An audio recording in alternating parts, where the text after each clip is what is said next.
Hello, design lovers. I'm Ashley Childers, and today I'm sharing my ultimate patio transformation and very favorite outdoor decorating ideas to get you ready for all of the sunny months ahead. Did you know that 70% of people wish they had a more charming and inviting patio? That's a huge number. So today I'm excited to share my very best tips for taking your outdoor spaces and turning them into an oasis. Now, I know you're going to love today's video, so be sure to hit the subscribe button as we drop a new design video every week.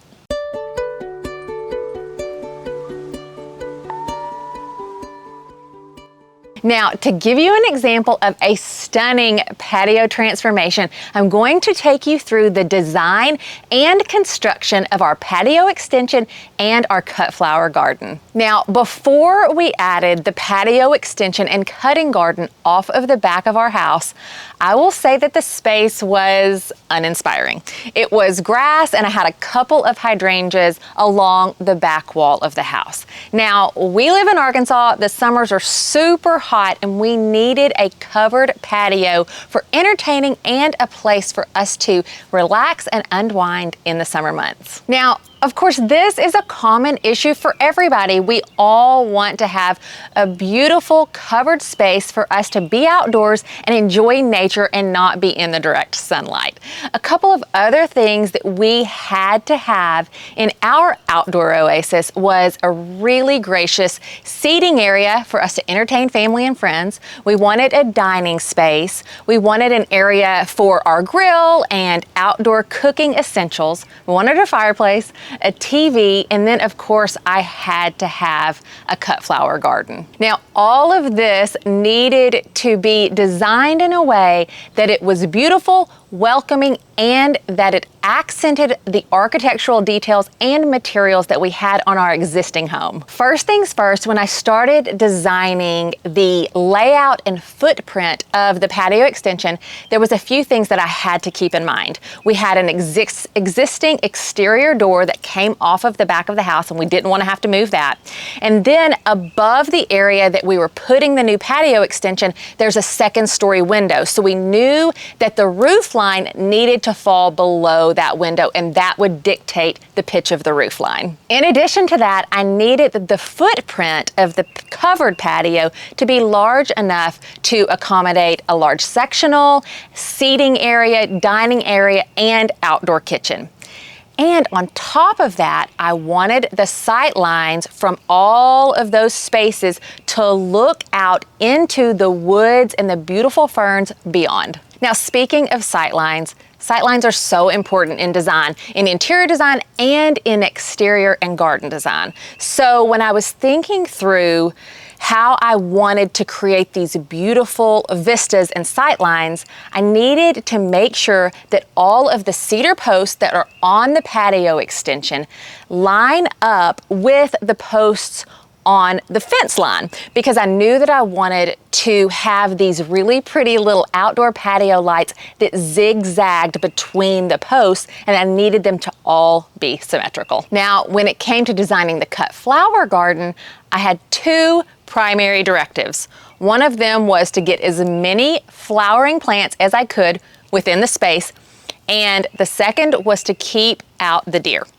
So I designed the cut flower garden to flank the covered patio, and I was able to include perimeter beds that are all about 2 to 4 feet deep, and then 6 raised beds that are 4 by 12 foot. This gave me ample space for all of my flowers and also created an area within our wooded 5-acre property that gets full sun. Now, this patio and garden extension at our home took a ton of planning, honestly, but it was so worth it. And my top tip for designing an outdoor space at your home, whether it's a patio, garden, porch, deck, anything like that, is to start with a simple sketch. It doesn't have to be extravagant. You don't have to be an artist. Grab a pencil and some paper and just do a line sketch with dimensions so you can make sure that you are designing something that is the correct size and that fits your needs. Another pro tip when you are designing your outdoor spaces, whether it's a garden bed, a patio extension, or really anything, is to use some wooden stakes and some orange marking tape and to actually tape out the area that you are wanting to create so you can visualize it in person. This is just such an easy thing to do. Also, if you already have an existing patio or porch and you're wanting to furnish it with new furniture or maybe even add some pots or something like that, you need to see if the scale is right. Pro tip is to use painter's tape and tape out the footprint of the pieces that you're considering on the ground.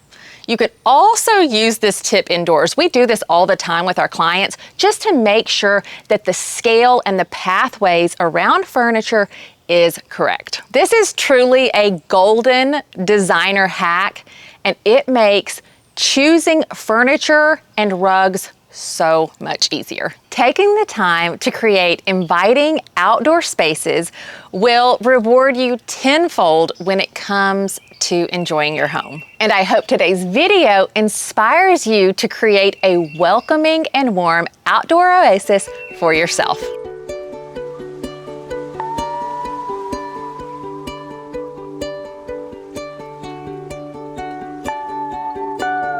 So here we are.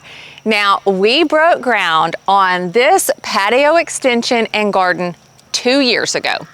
And we completed the patio extension, obviously, before we did the garden. The garden we planted about 1.5 years ago, most of the plants. Some of them we added the following spring. But as you can see, this patio extension and garden literally looks like it's been here for as long as our home. And it is my absolute favorite place to spend time. I start my day out in the garden with a cup of coffee. Many times I'm deadheading roses or just inspecting the plants. And then we oftentimes end our day in the garden and underneath the patio having dinner together, watching TV, or even just experiencing the beauty of nature. For us, being able to fully enjoy the outdoors and the landscape, the sights and sounds of nature is truly transformative.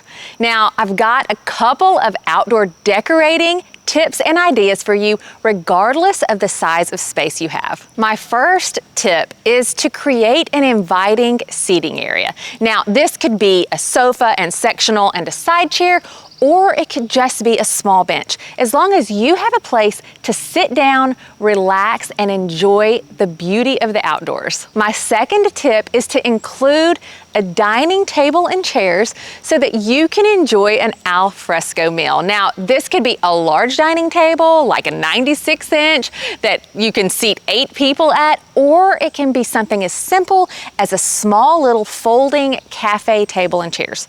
Just as long as you have a place to sit down and enjoy a nice meal and the wonders of the outdoors. Lastly, approach designing and decorating your outdoor spaces like they are an extension of your home, because they are. There are so many great pieces of furniture, rugs, lighting, even pots that you can include in your patio design or your garden that brings personality to your outdoor spaces and makes a cohesive statement with your home's interiors. Now, friends, if you enjoyed today's video, which I hope you did, please give it a thumbs up and let me know in the comments if you have something particular that you're excited to incorporate into your outdoor spaces this year. Now, if you love all things design, which I think you probably do, be sure to check us out on Instagram at Ashley Childers Home and also on Pinterest to get daily design inspiration and become a part of our design loving community. And if you want even more designer tips and tricks, you're going to want to watch this playlist next. As always, I'm Ashley Childers. Thank you so much for watching. And remember, good design is for everyone. So create a home that inspires you, have fun adding welcoming charm to your outdoor areas, and fall in love with where you live one space at a time.